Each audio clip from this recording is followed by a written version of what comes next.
नमस्कार दोस्तों, स्वागत है आप सभी का एजुकेशन मंच चैनल पर। कैसे हैं आप सब दोस्तों? पिछले कुछ दिनों से मैं क्लास नहीं ले पा रहा हूँ। मेरी आंटी की सडन डेथ हो गई, इसी वजह से क्लास नहीं ले पाया।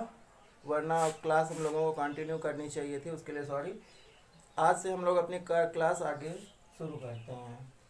उस दिन मैंने आप लोगों को पूरा सिलेबस डिस्कशन किया था और आज हम लोग उसी सिलेबस के जो फर्स्ट यूनिट है, पहला चैप्टर बाल विकास से शुरू करते हैं। देखो, हम लोग बाल विकास को एक क्रमबद्ध तरीके से पढ़ेंगे ताकि हमारी सारी चीज़ें क्लियर होती रहें और हमारा कोई भी कोर्स छूटे ना।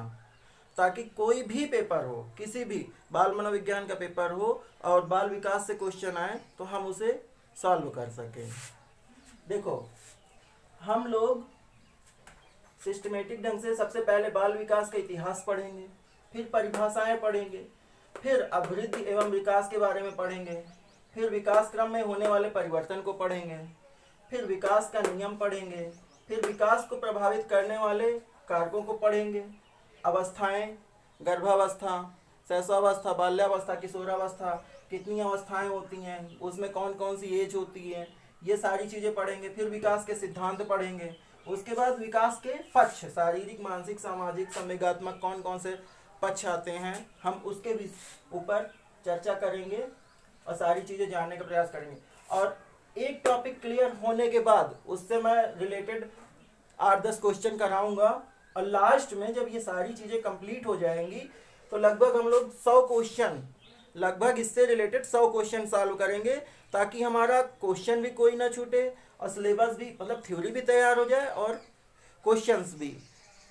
तो आओ हम लोग आज बाल विकास के इतिहास से चैप्टर को शुरू करते हैं। आप लोग चाहें तो नोट कर सकते हैं, मैं इसको सफा करने जा रहा हूं।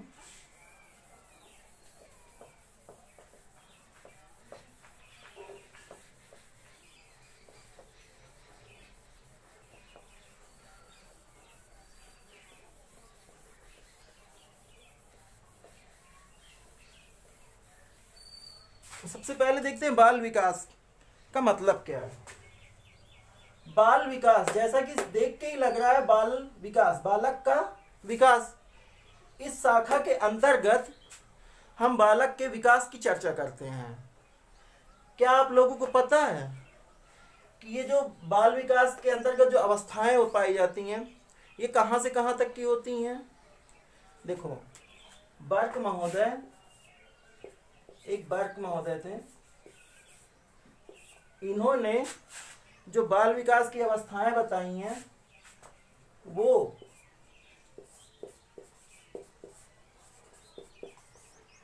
गर्भाकाल से किशोरावस्था तक,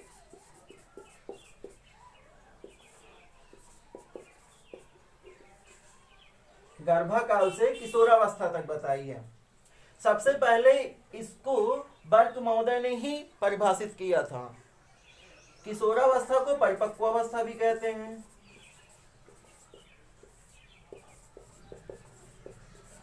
आप लोग ये चीजें नोट डाउन करते चलिएगा, बिकॉज क्वेश्चन पूछ लिया जाता है कि बाल विकास के अंतर्गत जो अवस्था मानी जाती है वो कहां से कहां तक की है, तो गर्भकाल से किशोरावस्था या परिपक्वावस्था तक की। सबसे पहले परिभाषित किसने किया था? बर्क ने किया था। ठीक, आइए अब हम लोग इसका इतिहास देखते हैं।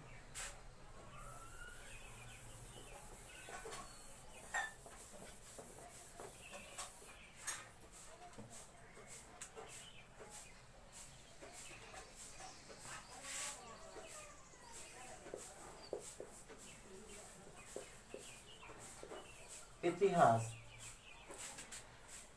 देखो, बाल विकास के इतिहास की अगर हम बात करें तो हम लोग 18वीं शताब्दी से देखना स्टार्ट करते हैं। 18वीं शताब्दी में एक मनोवैज्ञानिक हुआ करते थे जिनका नाम था पेस्टोलॉजी।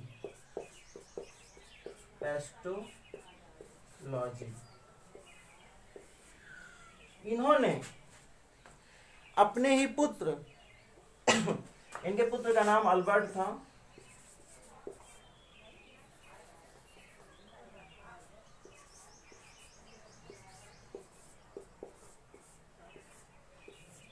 इन्होंने अपने ही पुत्र अल्बर्ट पर, जिसकी उम्र उस समय 3.5 वर्ष थी, उस पर इन्होंने अध्ययन किया और एक बेबी बायोग्राफी प्रस्तुत की।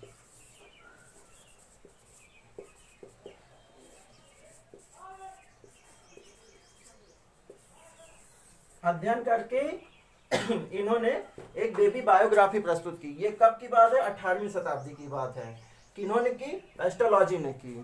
ठीक, उसके बाद हम देखते हैं 19वीं शताब्दी में। 19वीं शताब्दी में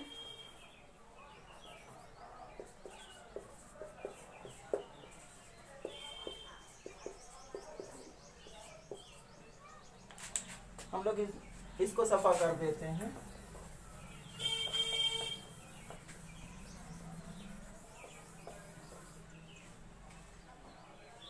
उन्नीसवीं शताब्दी में एक मनोवैज्ञानिक थे, स्टैनले हॉल।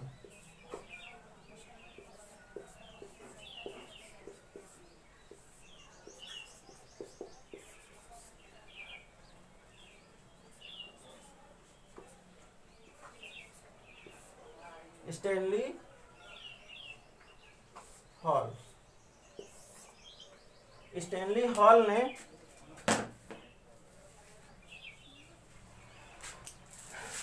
उन्नीसवीं शताब्दी में, उसी समय बाल सुधार आंदोलन चल रहा था।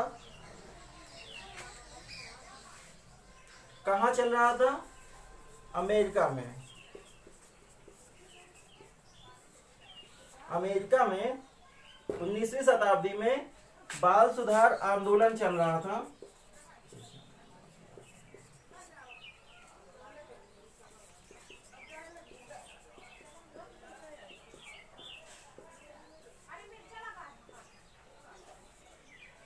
इस आंदोलन के जो जन्मदाता है वो स्टैनले हॉल को ही माना जाता है।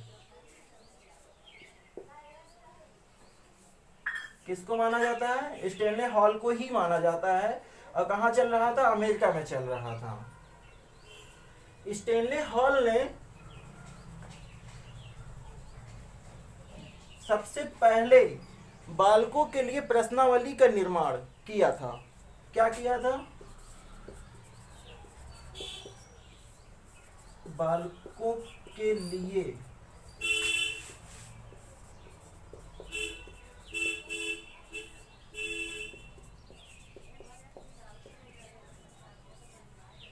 सबसे पहले बालकों के लिए प्रश्नावली का निर्माण किसने किया था?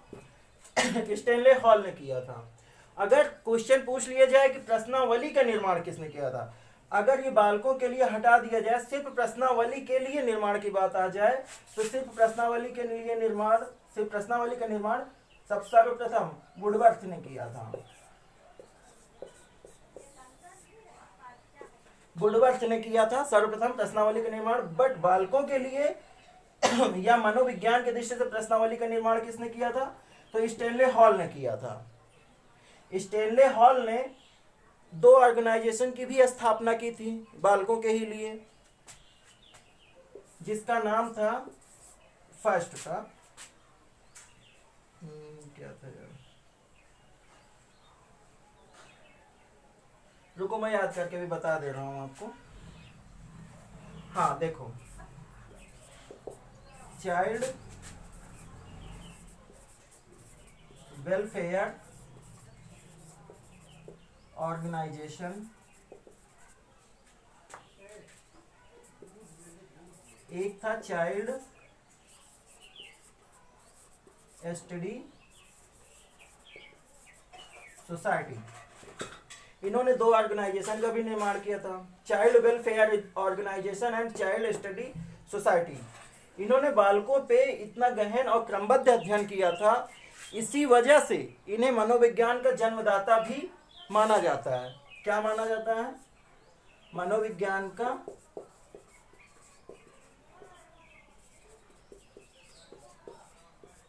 जन्मदाता। इन्हें मनोविज्ञान का जन्मदाता भी माना जाता है। इनके क्रमबद्ध तरीके से विश्लेषण को देखते हुए और अध्ययन को देखते हुए, और ये कब था, 19वीं शताब्दी में थे स्टैनले हॉल। और कहाँ बाल सुधार आंदोलन चल रहा था, ये अमेरिका में चल रहा था। इसके जन्मदाता भी स्टैनले हॉल ही थे। इन्होंने बालकों के लिए प्रश्नावली का निर्माण किया था। इन्होंने 2 ऑर्गेनाइजेशन का भी निर्माण किया था। पहले का नाम था child welfare organisation and child study society. अब हम देखते हैं आगे 20वीं शताब्दी में। देखो 20वीं शताब्दी के ही नियर अबाउट 1887 में, लगभग 1887 में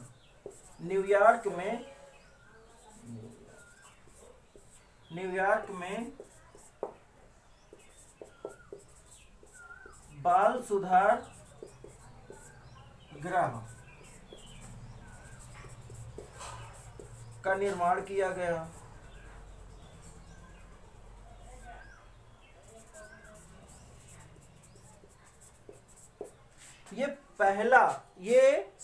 मतलब सबसे पहला बाल सुधार गृह था जो कि न्यूयॉर्क में 1887 में जिसका निर्माण किया गया। उसके बाद हम देखते हैं 20वीं शताब्दी में, इसको मैं अब सफा कर दे रहा हूं।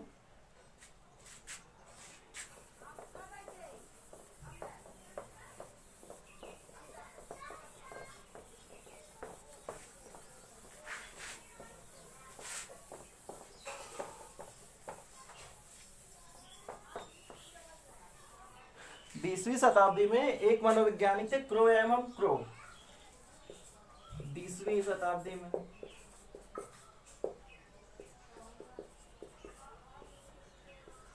क्या नाम था, क्रो एवं क्रो।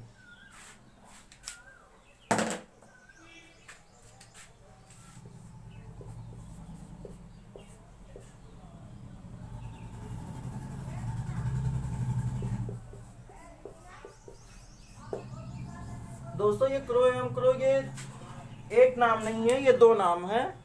एक्चुअली 2 मनोवैज्ञानिक थे जिन्होंने सर्च किया था और साथ में ही मिलकर उन्होंने काफी चीजों का अध्ययन किया था। तो धीरे धीरे उनके नाम में क्रो एवं क्रो से ही डिफाइन होने लगा, जबकि ये एक नाम नहीं 2 नाम है। चीज को याद रखना। इन्होंने क्या कहा था, इन्होंने कहा था जो 20वीं शताब्दी है वो बच्चों की शताब्दी है। ये शब्द किसने कहा था, क्रो एवं क्रो ने कहा था। क्या कहा था,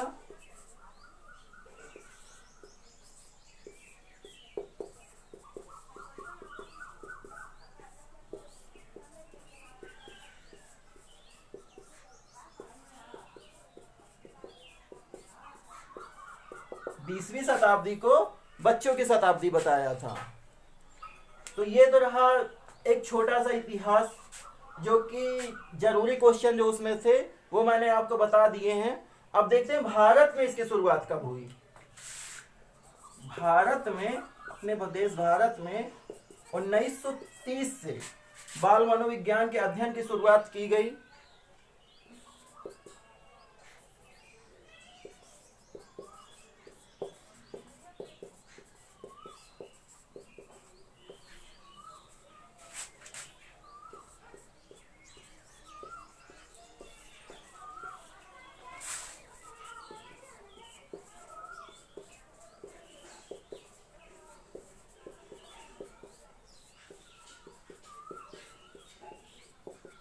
कब से, 1930 से बाल मनोविज्ञान के अध्ययन की शुरुआत मानी जाती है।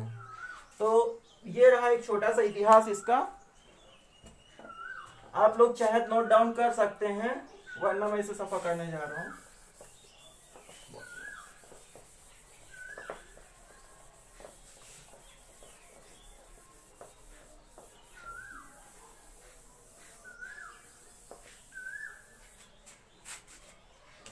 अब हम लोग बाल विकास की कुछ इंपॉर्टेंट परिभाषाएं देख लेते हैं कि किस मनोवैज्ञानिक ने कौन कौन से परिभाषाएं दी।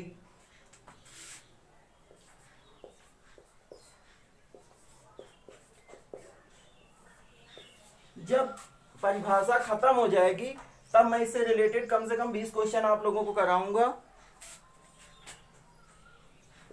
देखते हैं परिभाषा। सबसे पहले स्किनर।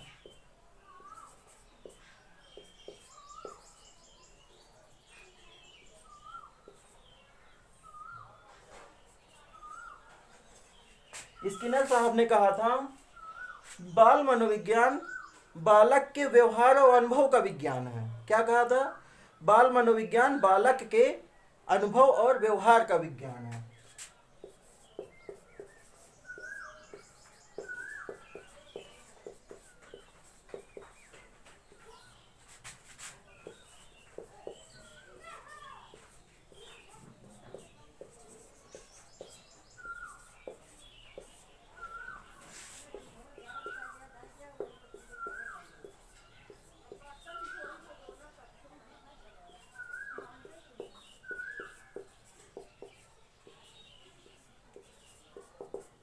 बाल मनोविज्ञान बालक के अनुभव एवं व्यवहार का विज्ञान है। देखो,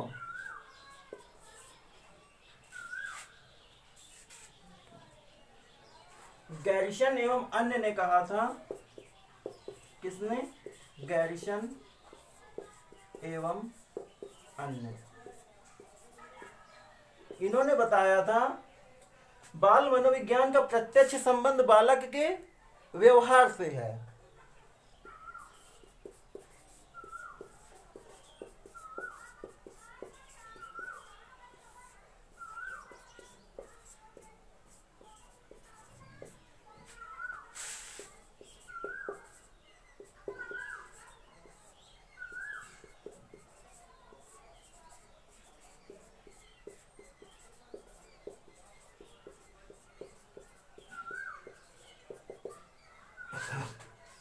देखो, स्किनर और गैरिसन दोनों की अगर डिफिनीशन की हम लोग तुलना करें तो थोड़ा माइन्यूट सा अंतर है। इन्होंने अनुभव एवं व्यवहार दोनों को बताया था, जबकि गैरिसन ने सिर्फ व्यवहार को बताया था। उसके बाद हम देखते हैं क्रो एवं क्रो की डिफिनीशन।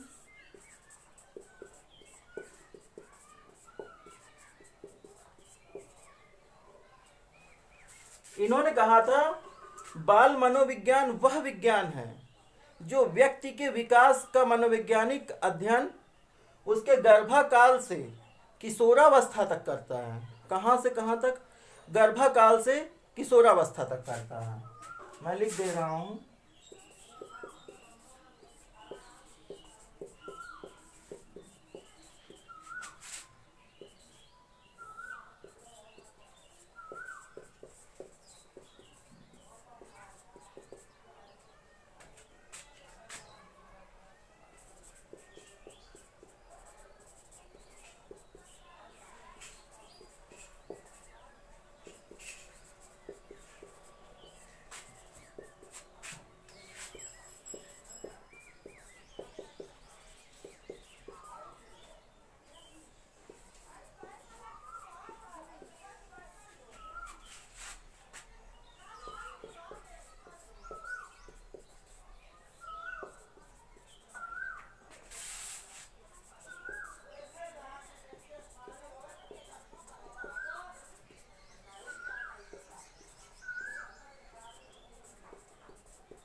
देखो, इसके बाद हम लोग देखते हैं जेम्स ड्रेवर साहब ने क्या कहा।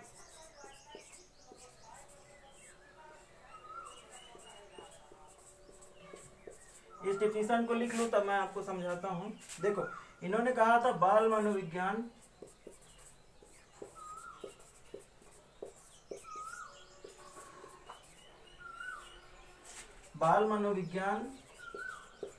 मनोविज्ञान की वह शाखा है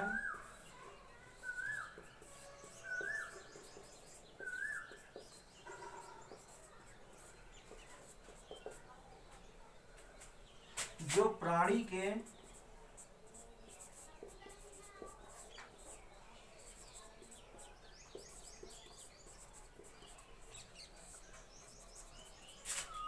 विकास का मनोवैज्ञानिक अध्ययन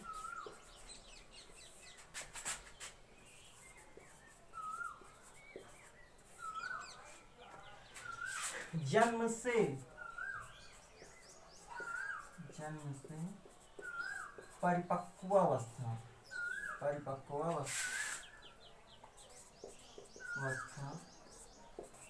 तक करता है। देखो, अगर हम इन दोनों की डिफिनीशन को मैच करके लर्न करने की कोशिश करें तो हमारे लिए याद करना ज़्यादा आसान होगा। देखो, इन्होंने अनुभव एवं व्यवहार की बात की थी, गैरिसन ने सिर्फ व्यवहार की बात की थी।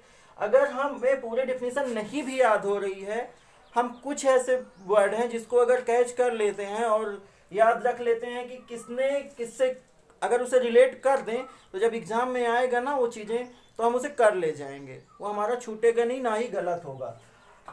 इनकी दोनों की अगर डिफिनीशन मैच कर रहे हैं तो काफ़ी कुछ मैच होती है, और अगर क्रो एवं जेम्स ड्रेवर की डिफिनीशन को मैच कर रहे हैं तो इन दोनों की डिफिनीशन भी काफ़ी कुछ मैच होती है। देखो, क्रो ने क्या कहा था, बाल मनोविज्ञान वह विज्ञान है जो व्यक्ति के विकास का मनोवैज्ञानिक अध्ययन गर्भकाल से किशोरावस्था तक करता है।